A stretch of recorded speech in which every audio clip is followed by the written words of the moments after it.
আসসালামু আলাইকুম। কেমন আছেন সবাই? আশা করি সবাই ভালো আছেন। আমিও আপনাদের দোয়ায় ভালো আছি। তো আমি আজকে আপনাদেরকে যা শিখাবো তা আপনারা প্রিভিউতে দেখেছেন। আমরা যারা বিভিন্ন ব্যস্ততার জন্য কোথাও ঘুরতে যেতে পারি না এবং ট্রেন্ডিং সময়ে যে ছবিগুলা ফেসবুকে খুব ভাইরাল চলে ওই ছবিগুলো আমরা তুলতে পারি না। তো আমি আজকে আপনাদেরকে দেখাবো আপনার নরমাল একটি ফটোকে কিভাবে কাশফুলে নিয়ে ছবি এডিটিং করবেন। তো আর দেরি না করে মূল ভিডিওতে চলে যাই।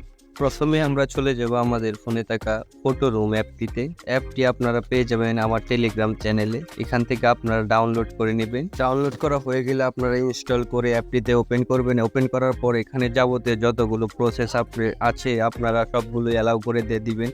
তারপরে এখান থেকে আপনার গ্যালারির ছবিগুলো শো করবে। এখান থেকে আপনারা যে ছবিটা এডিট করতে চাচ্ছেন ওইটাকে সিলেক্ট করে নেবেন। তারপর অ্যাপটি অটোমেটিক আমাদের ব্যাকগ্রাউন্ডটি রিমুভ করে দেবে। রিমুভ করা হয়ে গেলে এখান থেকে আমরা ক্রস চিহ্নটি সিলেক্ট করে দেব। সিলেক্ট করার পর স্টার্ট ক্রিয়েটিং ক্লিক করব। ক্লিক করার পর এখানে আমাদের অনেকগুলো অপশন শো করবে। এখান থেকে আমরা ব্যাকগ্রাউন্ডসে ক্লিক করব। ব্যাকগ্রাউন্ডসে ক্লিক করার পর এআই ব্যাকগ্রাউন্ডে আমরা চলে যাব। এখানে আসার পর আমরা ক্রিয়েট এ ব্যাকগ্রাউন্ডে ক্লিক করব। তারপর আমরা চলে যাব কর্নারে ইমেজ অপশনে। ইমেজ অপশন থেকে সিলেক্ট অ্যান্ড ইমেজে ক্লিক করব। এখান থেকে আমরা চলে যাব গ্যালারিতে। গ্যালারিতে এসে আমার টেলিগ্রাম চ্যানেল থেকে ডাউনলোড করা কাশফুলের ইমেজটি সিলেক্ট করে নিব। যেহেতু আমরা কাশফুলের ব্যাকগ্রাউন্ডটি চাচ্ছি তাই আমরা কাশফুলের ছবিটি সিলেক্ট করে নিচ্ছি।